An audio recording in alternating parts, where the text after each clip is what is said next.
Buenas noches a todos, bienvenidos al ciclo de conferencias sobre la Guerra del Pacífico.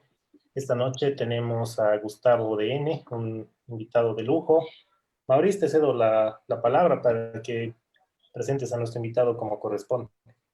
Muchas gracias, Diego. Agradecido siempre con todo el tiempo que estamos dedicando justamente a entender lo que es nuestro pasado, particularmente con estos hechos que nos involucran justamente a nuestro pasado heroico, ¿no? Y del cual tenemos que sentir todo el orgullo necesario.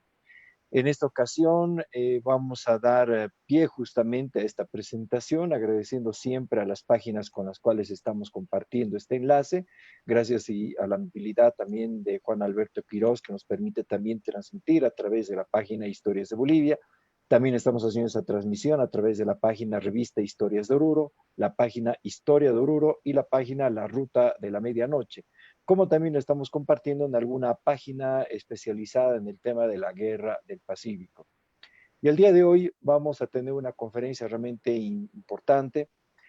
Tengo el agrado de presentar ante ustedes a Gustavo DN. Él es ingeniero de telecomunicaciones. Él trabaja en realidad hace ya 15 años en este rubro de las telecomunicaciones y además comparte pues la pasión de la historia de Bolivia en general.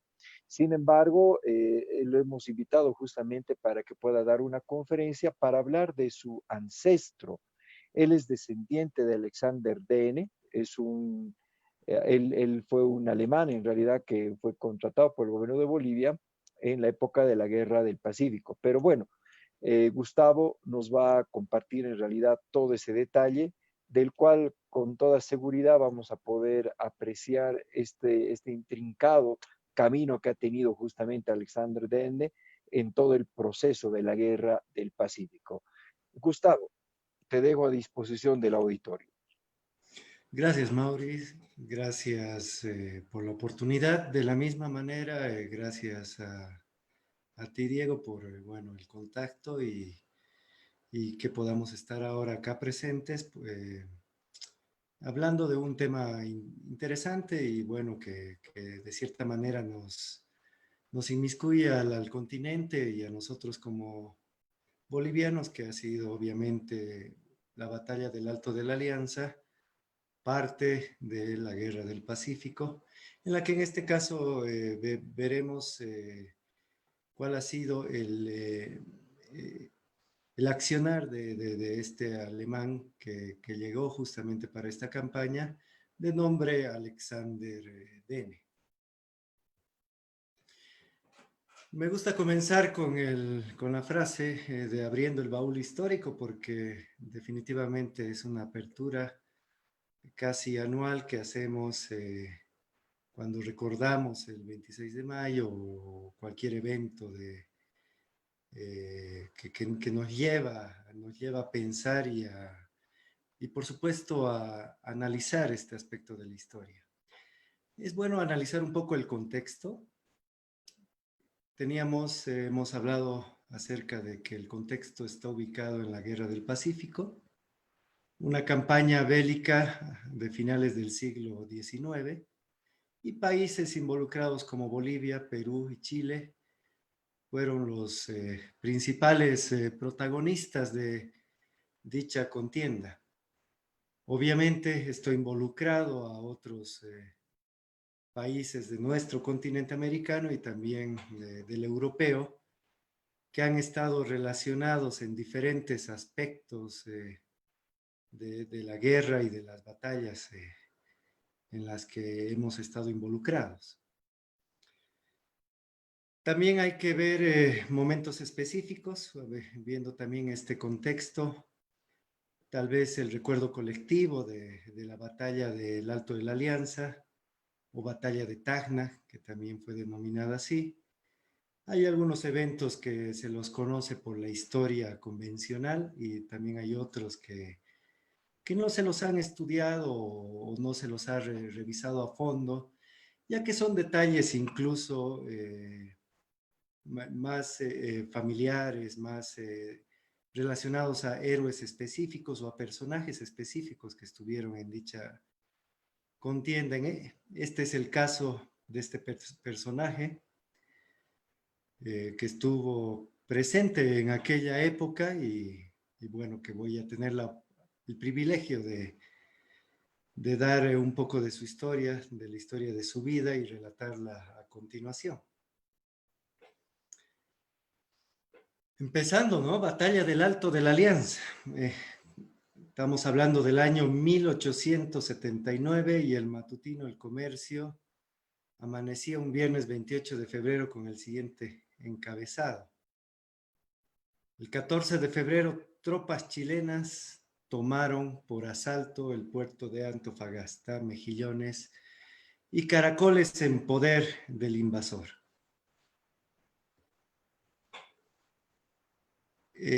Hay documentos oficiales de un decreto único del presidente de Bolivia, Hilarión Daza, del día 26 de febrero, donde declara la patria en peligro y convoca al Ejército Nacional por medio del Ministerio de Guerra de la siguiente manera, que la cito a continuación. Soldados, estad listos para el momento preciso en que se abra la campaña y marchemos a recobrar el hermoso suelo del litoral que nos legaron los fundadores de la República. El día de la batalla. Nos vamos al día de la batalla, el 26 de mayo de 1880, según la versión boliviana descrita por Pedro José Aramayo, donde en esa jornada se libraría la gran batalla del Alto de la Alianza, cuyas crónicas las permito leer a continuación, que son obviamente las más relevantes, que son comentadas por el mismo Pedro José Aramayo.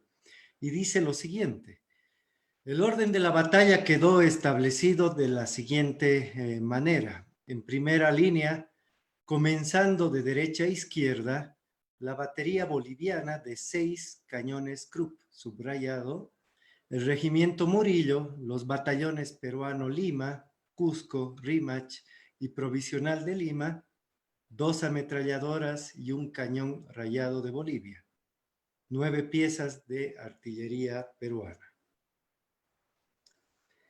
A las 9:45 del día 26, el ejército chileno formaba su línea diagonal sobre nuestra izquierda, rompiendo sus fuegos de artillería y amenazándolas con 2 grupos de artillería, por lo que el coronel Camacho se apresuró a hacer pasar a la línea de batalla los batallones de Sucre, Viedma y Tarija.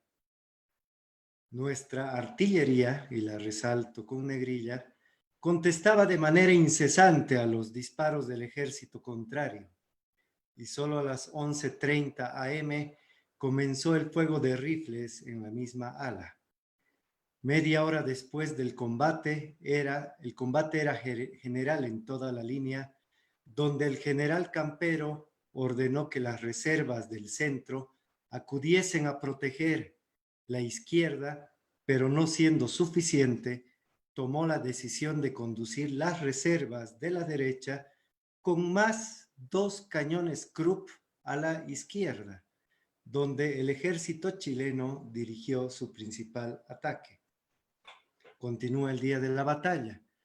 Continuaba recio y sangriento el combate a más de la 1 de la tarde, y ya el ala derecha no contaba con más reserva que las pequeñas columnas de zapadores, gendarmería y nacionales de Tacna, que también entraron en la línea de batalla para proteger los cañones Krupp, de manera que, a pesar de todo, el ejército aliado combatía con encarnizamiento y denuedo en una sola línea. A las 2:15 p.m., todo nuestro ejército estaba encerrado por la izquierda en un semicírculo de fuego que obligó a nuestros destrozados cuerpos a combatir la retirada. Desenlace.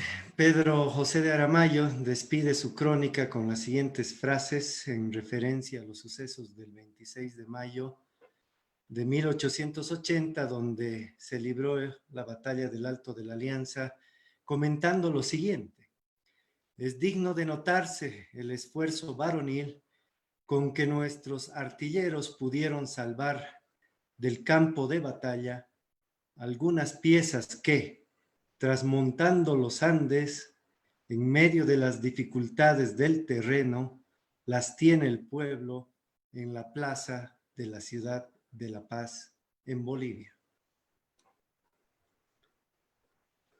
Entramos en detalle y nos preguntamos cómo llegaron los cañones Krupp. Los cañones Krupp, tenemos que entender el contexto internacional. Han sido elaborados por la fábrica Krupp en Alemania, y fueron utilizados en realidad en la guerra franco-prusiana del año 1870 y 1871, y por, bueno, las características de los cañones mismos, que eran mucho más ágiles, más precisos y de fácil uso, fueron determinantes en la guerra franco-prusiana contra el ejército de Napoleón III, que básicamente posterior a eso le dio un nuevo orden a Europa con una reunificación de todos los estados de Alemania, y bueno, sería lo que formaría el primer imperio alemán entre el 71 hasta, si no mal recuerdo, 1918. Y Dene comenta en una de sus cartas y dice: en el año 1879 fui contratado en mi patria para venir a servir al ejército de Bolivia como jefe instructor de artillería, y en tal calidad me incorporé en el ejército boliviano en la ciudad de Tacna al principio de la campaña del Pacífico. En la imagen de la diapositiva en el lado derecho podemos observar una fotografía propia del cañón Krupp, exposición que data ya de hace varios años, pero es una exposición de la semana del 23 de marzo, y este cañón Krupp en esa época se encontraba en la vicepresidencia de Bolivia. Bueno, ¿y cómo llegaron, no? Entonces analizamos un poco la historia, y el escritor Rocha Monroy detalla en un artículo que el señor José Manuel Pando, que después sería presidente de Bolivia, en septiembre del 79 fue enviado a Panamá, donde le esperaba una difícil misión de recibir 6 cañones Krupp y aproximadamente 1.500 rifles Remington para ser transportados sin novedad en la cañonera Pilcomayo. De esa manera, todo el material bélico arribó a Arica el 9 de noviembre del 79.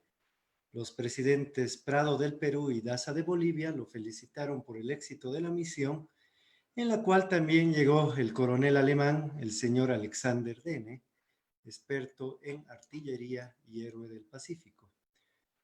Recordemos que Alexander Dehne con su padre, Heinrich Dehne, participaron de la guerra franco-prusiana del 70 y 71, y se entiende de que tenían ya conocimiento y experiencia en el manejo de los cañones a través del ejército alemán, prusiano. Segunda fase, la preparación y el manejo de los cañones Krupp. La historia dice que se incorporaron en Tacna, y tal como indica las etiquetas, fue nombrado jefe e instructor de artillería del ejército boliviano, enseñó su manejo a los artilleros en corto plazo, y hicieron un ejercicio de tiro al blanco el 22 de diciembre, según relato de Francisco Pérez, artillero de la Alianza del 79. Podemos ver en la diapositiva, en el lado derecho, un grupo de oficiales del ejército boliviano en la Guerra del Pacífico, y el coronel Alexander Dehne está ubicado en la fila del medio, es el tercero contando de izquierda a derecha. Realza Pérez la actuación del coronel Dene con las siguientes palabras, y las pongo entre comillas y las leo a continuación. En la batalla del Alto de la Alianza, donde cayó herido, su conducta ha sido generosa, serena y brillante, porque fue pues de los últimos en retirarse a pie y sin cabalgadura, y así lo admiramos todos los compañeros con su ejemplar espartano durante el combate. Además, Pérez nos cuenta, y me permito volver a leer porque es importante realzar esta historia. Mientras los bolivianos marchábamos con dirección a Camarones al mando del general Daza, presidente de Bolivia, los cañones Krupp comprados para Bolivia por el coronel Dene, el capitán general y presidente del Perú, el general Prado, los había dispuesto de regreso después del complot de Camarones, y los cañones fueron devueltos. Los ilustres jefes coronel José Manuel Pando y Alexander Dene, en menos del tiempo de un mes, lograron instruirnos a los artilleros en el manejo de los nuevos cañones Krupp, con los que se hizo un ejercicio de tiro al blanco el 22 de diciembre de 1879, habiéndose obtenido un sorprendente y enloquecedor para el ejército aliado, todo debido a la actividad y entusiasmo del militar prusiano Dene, colaborado por su intérprete Pando. Se estima por la participación de la guerra franco-prusiana que Alexander Dene hablaba alemán y francés, y Pando tenía conocimientos de francés. Algunas referencias de Alexander Dene en la historia. Podemos ver su imagen de Alexander Dene en el lado derecho de la presentación. Y bueno, según información del Archivo Nacional de Sucre, cuyas investigaciones hicimos en su tiempo, detallan que en el diario de campaña de la Quinta División del Ejército Boliviano, escrito por Manuel Alba, quien fue auditor de la guerra de aquella unidad militar y testigo de las acciones bélicas del campo del Alto de la Alianza, cuyo texto contiene una cita que explica el papel desempeñado por la batería de los cañones Krupp y comandados por el coronel Flores y el alemán Alexander Dene.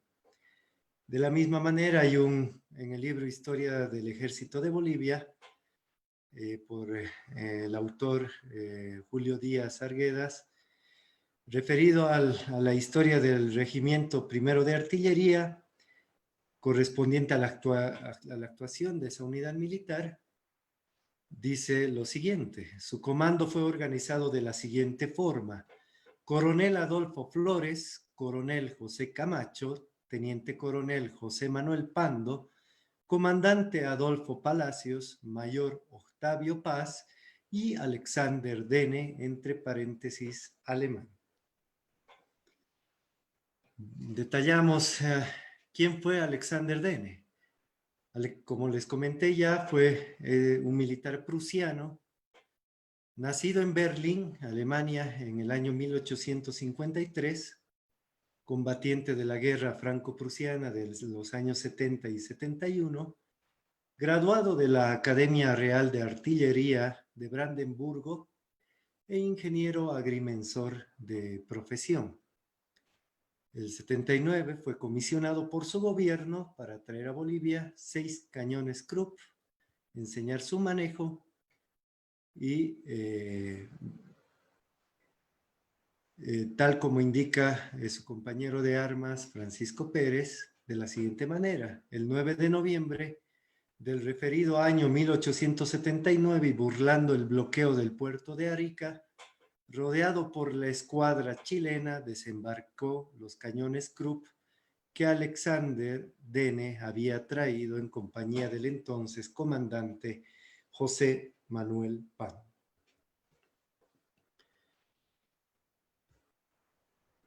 La actuación de Alexander Dene queda plasmada en una de sus cartas dirigidas al presidente de ese entonces, Ismael Montes, que dice: el mismo Alexander, y abro comillas, habiendo concurrido a la batalla del Alto de la Alianza y caído en ella prisionero y conducido como tal a San Bernardo, donde cerca de 2 años sufrí el cautiverio consiguiente, negándome a las solicitaciones que se me dirigieron de pasar a servir al ejército chileno. Según la historia y según, las cartas de Alexander, cayó prisionero después de la batalla del Alto de la Alianza, fue dirigido a San Bernardo, en Santiago de Chile, y sufrió del cautiverio consiguiente durante 2 años para luego, retornar posteriormente a ello a Bolivia. En la fotografía del lado derecho pueden notar una foto de su padre, de Heinrich Dehne, quien fuera también militar prusiano y quien estuvo en la guerra franco-prusiana conjuntamente con su hijo Alexander. Se hicieron algunas investigaciones adicionales y hay un documento de 1884 que están en los archivos de la vicepresidencia que certifican el grado militar de Alexander como teniente coronel graduado por parte del Estado Mayor General, y le dieron obviamente la posterior actividad de la reorganización de la artillería del ejército boliviano y fue parte de él como instructor hasta el 10 de abril de 1899. Hay una carta escrita al ministro de Guerra, José Santos Quinteros, en el año 1907, donde el mismo Dehne relata de la siguiente manera, y me permito leer tomando la atención de nuestra querida audiencia, que dice: me incorporé en el ejército boliviano con el mismo entusiasmo con lo que lo habría hecho en el ejército de mi patria, y serví en él con toda lealtad por largos años, según consta de mi calificación aprobada existente actualmente en el despacho de su mando, por 19 años, 10 meses y 6 días, sacrificando mi existencia por Bolivia, concurriendo a la Guerra del Pacífico, actuando además en la gloriosa batalla del Alto de la Alianza, donde expuse mi vida en defensa de los justos derechos de la nación boliviana, sufriendo las consecuencias con el cautiverio en país enemigo. Como puede ver, mi expediente, señor ministro, serví hasta el 10 de abril del año 1899. Podemos ver una imagen de Alexander Dehne con su familia establecida ya en Bolivia.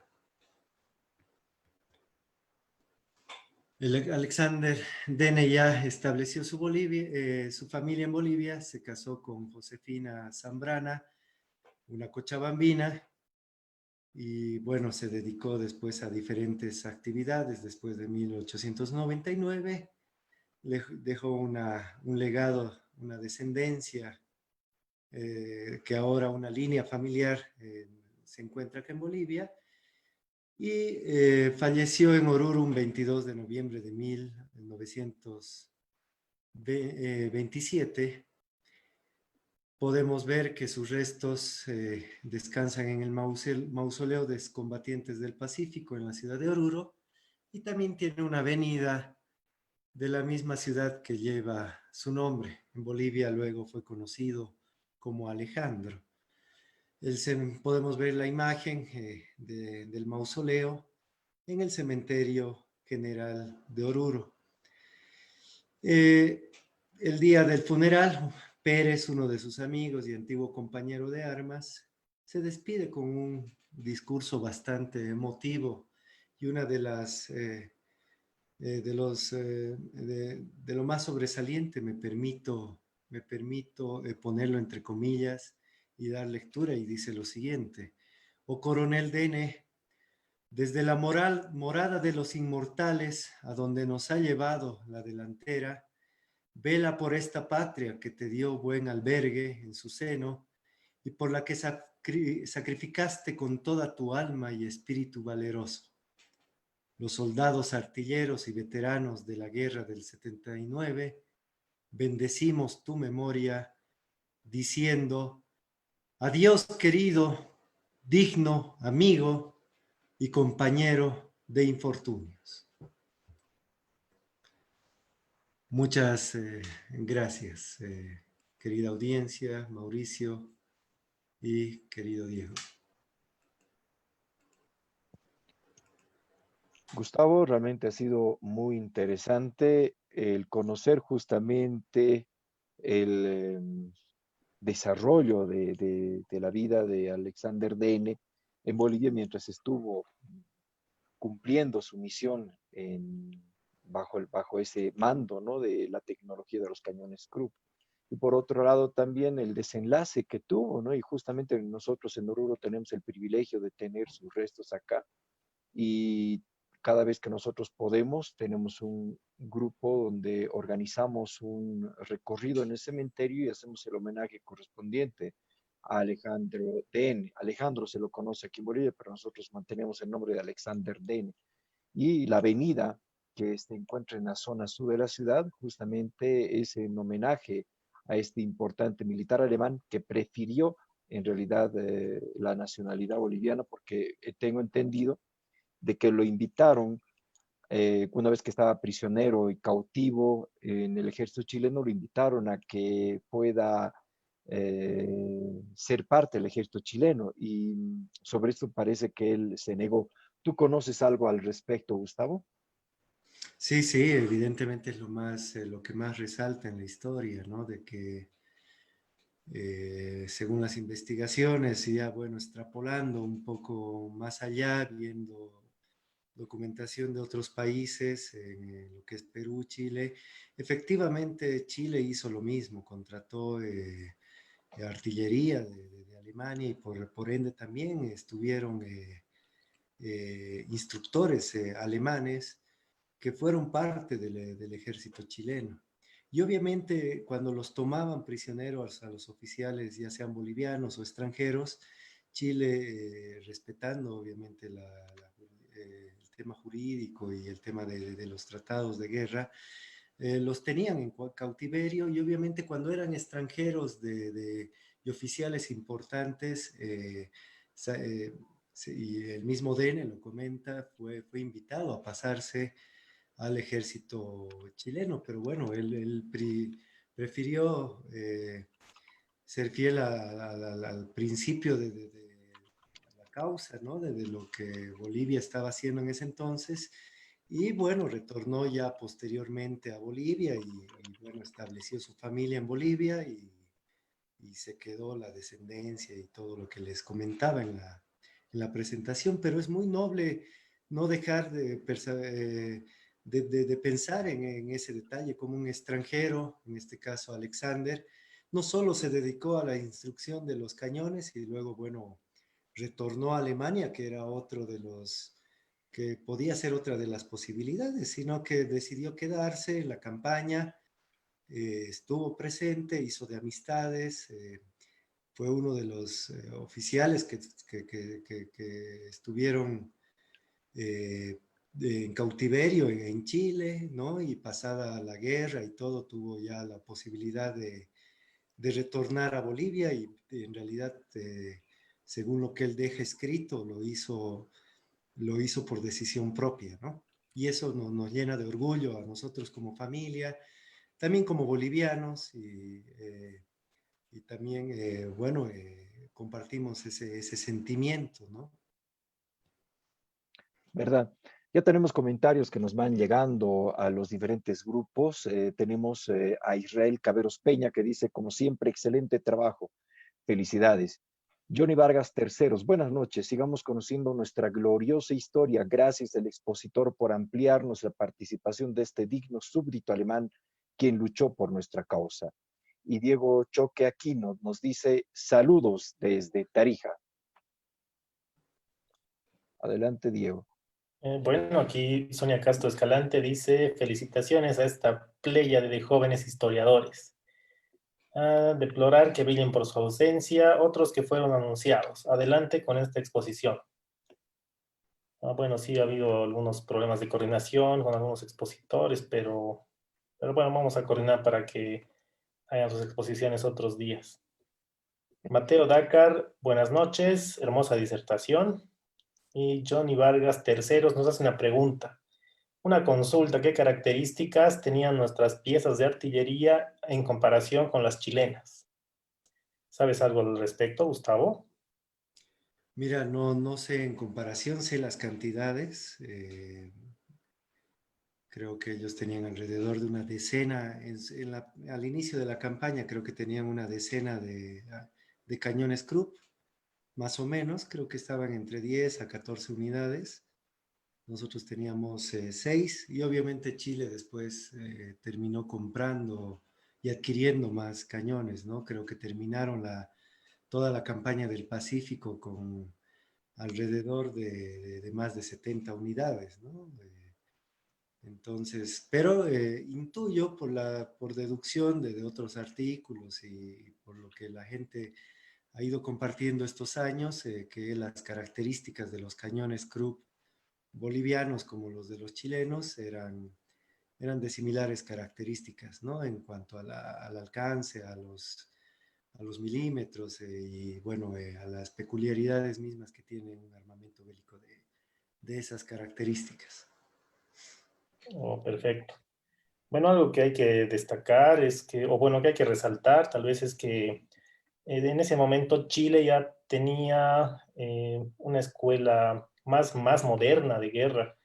Los soldados bolivianos veían con burla, con desprecio, cómo los soldados chilenos se botaban al piso, ¿no? Pecho tierra, para evitar los tiros y disparar desde esa posición, tendido en el suelo.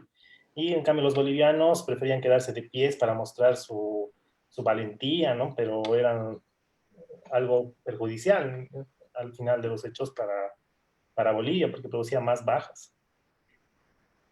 Sí, porque en Sin em- cantidades, por ejemplo, sí, obviamente la historia la han ido escribiendo diferentes autores, pero en cantidades en esa batalla, por la característica misma que tuvo y luego la connotación histórica, el ejército aliado boliviano-peruano sumaban entre 8 más 7, llegaban a 15.000 hombres, ¿no?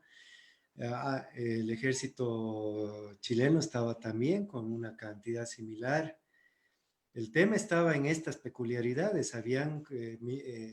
Obviamente en el mundo en el que estaban en esa época, sabían del alcance que tenían estos cañones y esta artillería y cuán determinantes habían sido en la guerra franco-prusiana de 7, 8 años antes. Y era importante tener por lo menos un arsenal y que toda la batalla transcurra también en resguardo y obviamente al lado de esa artillería y que no sea una pieza más que esté. Y es así como si ustedes han escuchado los relatos de la batalla de aquella jornada, todo está relacionado, obviamente, hay un alcance del ejército boliviano con los colorados de Bolivia, indudablemente, pero está también, hay mucha relación de la interoperabilidad que ha habido entre los cañones, el arsenal y bueno, cómo se ha ido moviendo la batalla en esa jornada, ¿no?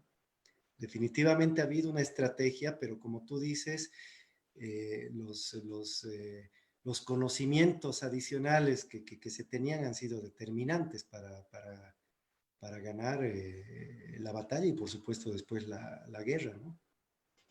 Hay un dato importante que hay que tomar en cuenta.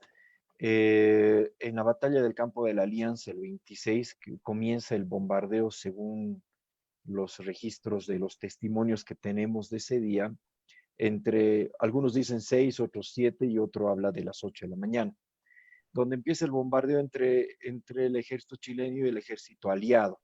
No, hay que tomar en cuenta que también tenían cañones Krupp el ejército chileno y también tenían ametralladoras Gatling, que eran las que se habían construido e inventado en la guerra de secesión de los Estados Unidos.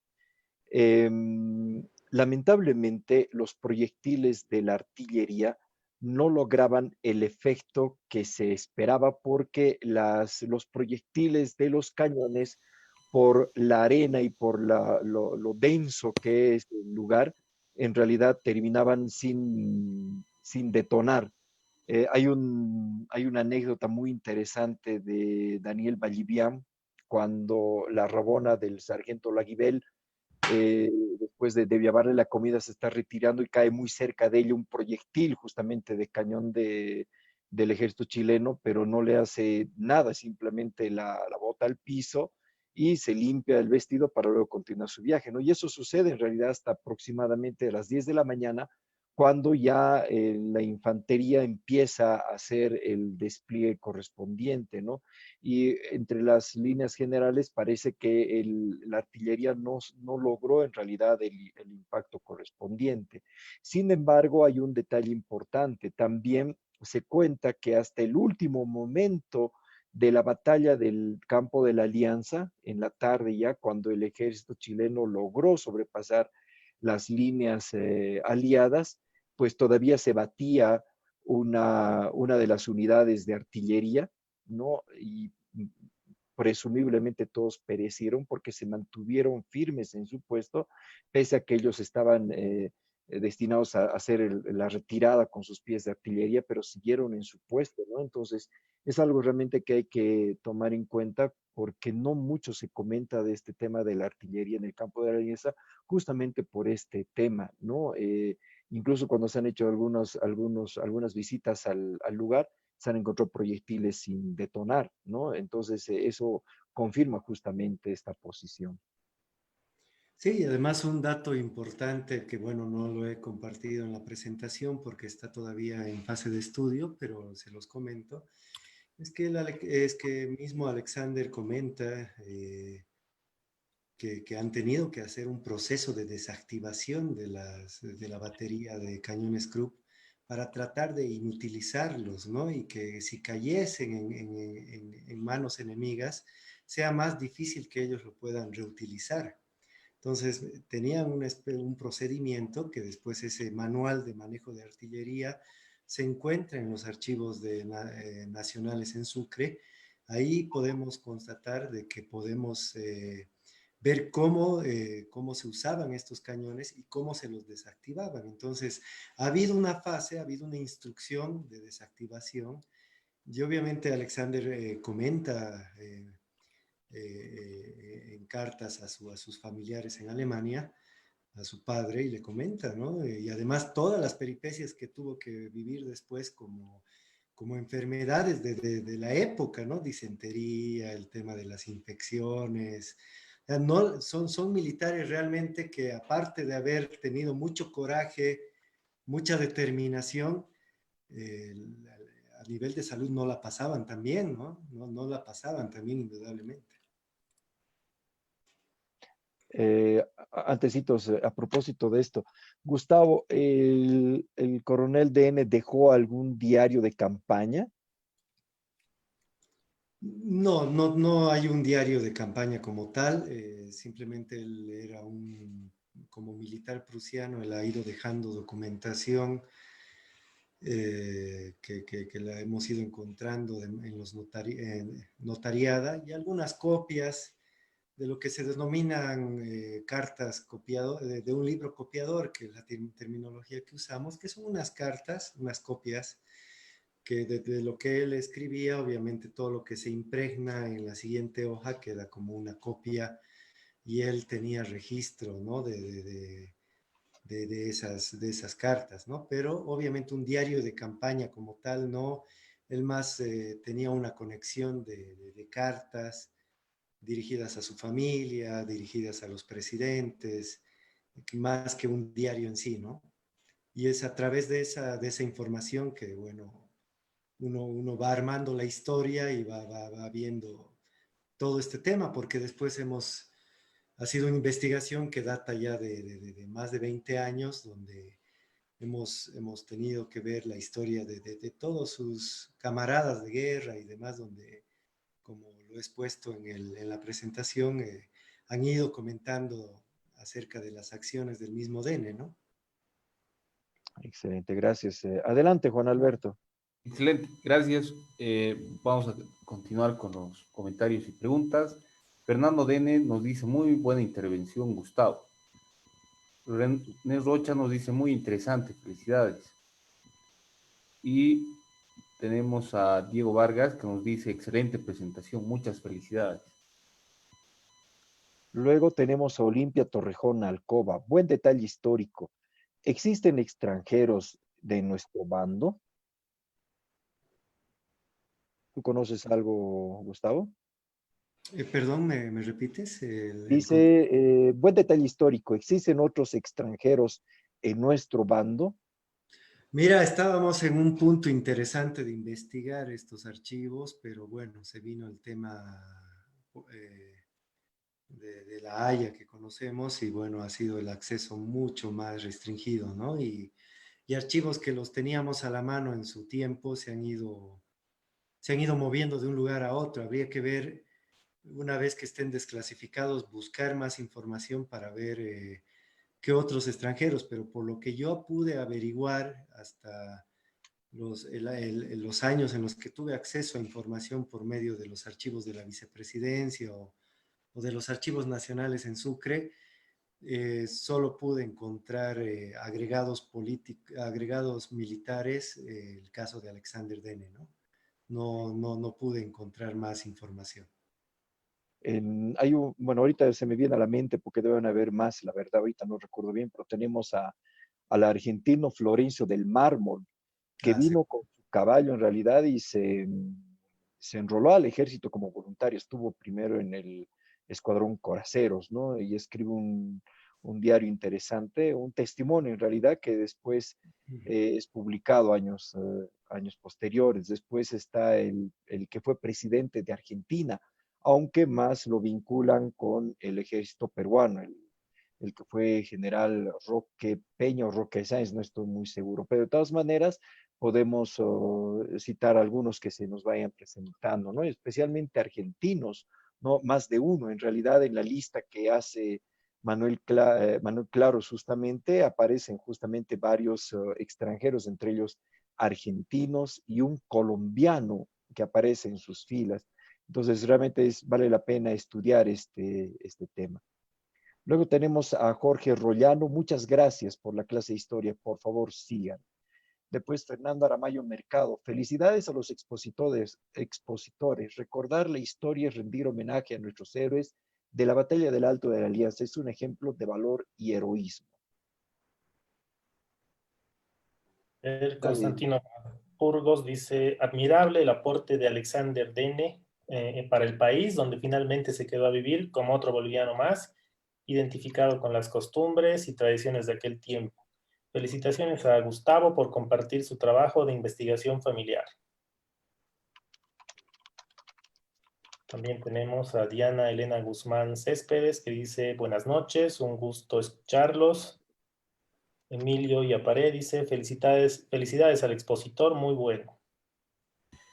Bien, Timoteo Arias nos dice, buenas noches, buena disertación. Diego Alejandro Salinas nos dice, con 1.500 hombres más de Bolivia, con el carisma del general Daza, si no lo hubieran derrocado y el segundo ejército del sur peruano movilizado, los barríamos a los chilenos. Y Víctor Adrián Cachicatari nos dice, desde la época de la conquista de los españoles, en nuestra tierra tuvo mucha trascendencia y no con el afán de colaborar. Algunos protagonistas, como alemanes, quienes practicaron la política del expansionismo, su intervención en la guerra del Chaco levantó inquietudes de otras potencias, como nuestro antagonista por siempre, Inglaterra, que apoyaron con logística a los paraguayos y directos asesores en la firma del Tratado de Paz, dando fin a la guerra del Chaco. También no nos olvidemos que en la guerra del Pacífico dotaron de armamento, tal vez quiso decir dotaron de armamento a los chilenos. Hay tanto por comentar sobre la intromisión de políticas foráneas. Excelente. Luego tenemos, bueno, antes de empezar con la otra pregunta, quiero citar a Gustavo Manuel Guerrero Rojas. Él es un investigador tarijeño que escribió un libro sobre la participación tarijeña en la Guerra del Acre. Y él me acaba de escribir y me dice que hay otro alemán que participa en la guerra, en la batalla del campo de la Alianza, y es el alemán Carlos Krenters.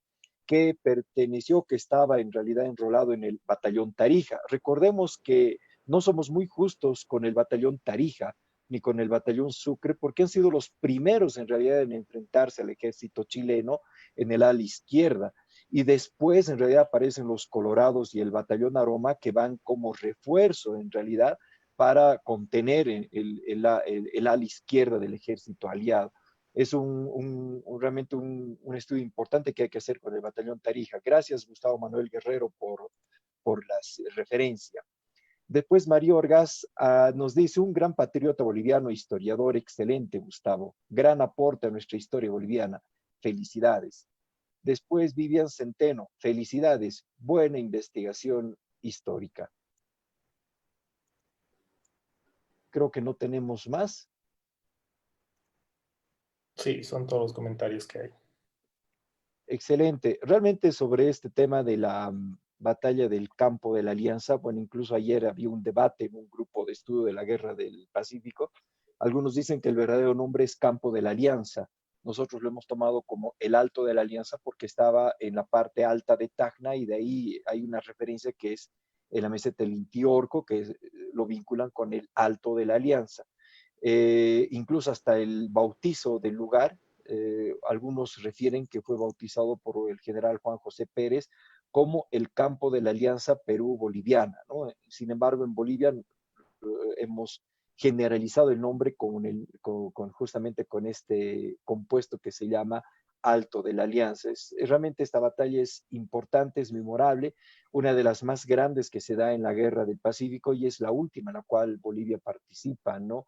Es realmente impresionante todo el despliegue que se hace y, bueno, y en otro momento ya estaremos compartiendo.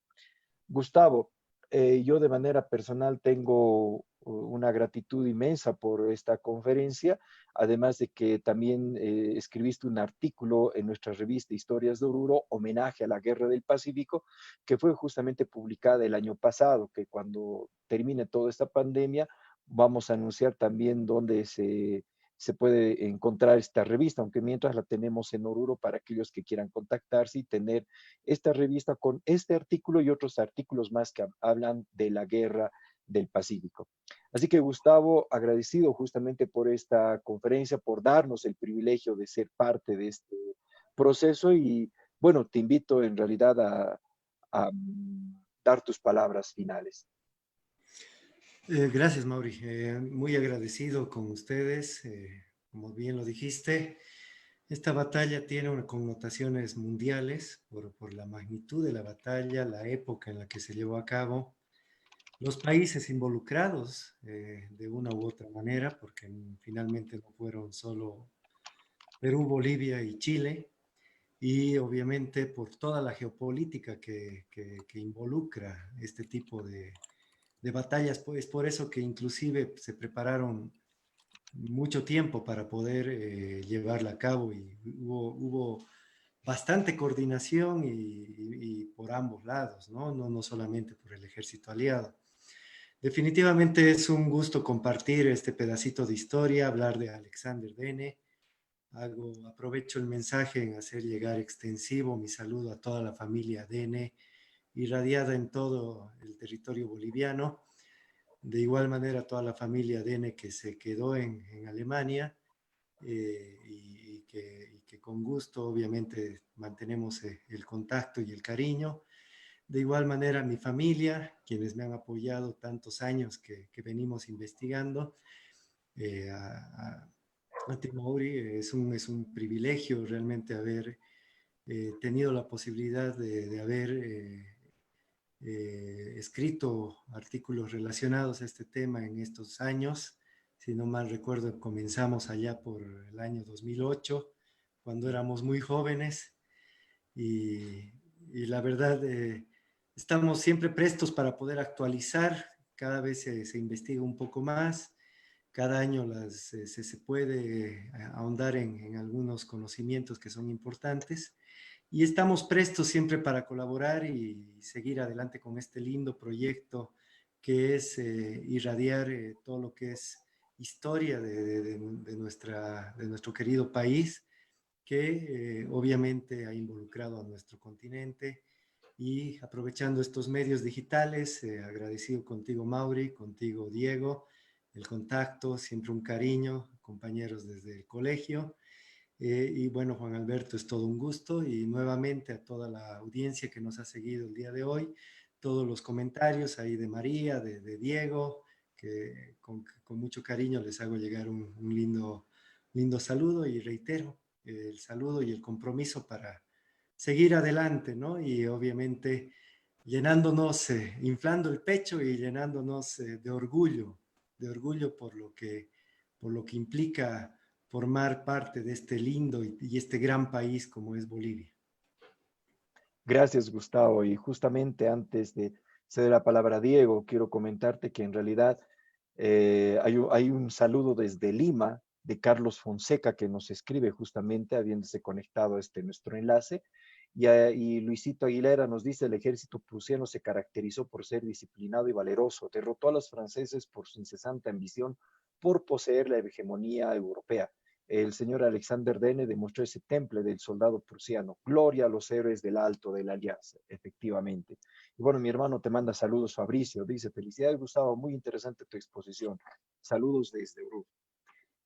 Así que bueno. Un gran saludo a Fabricio también, ¿no? Gracias, Gustavo. Y bueno, creo que este ha sido el proceso. Te agradezco mucho, Gustavo. Diego, tus palabras finales.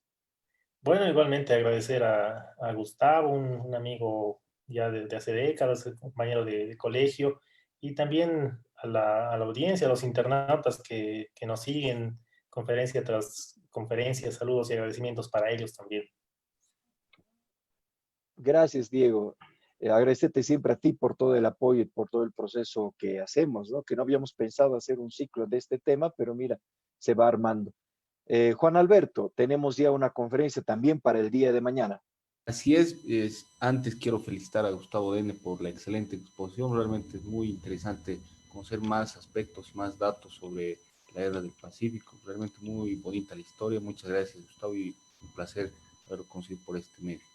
Bien, mañana tenemos la exposición del general Tomás Peña y Lillo Tellería con la temática, con el tema mitos y realidades de la guerra del Pacífico. Excelente. Gracias, Juan Alberto. Están invitados todos a sintonizarnos, podríamos decir, en este espacio, en las diferentes páginas que transmitimos, la página Historias de Bolivia, la revista Historias de Oruro, la página Historia de Oruro y también la página de la Ruta de la Medianoche Oruro.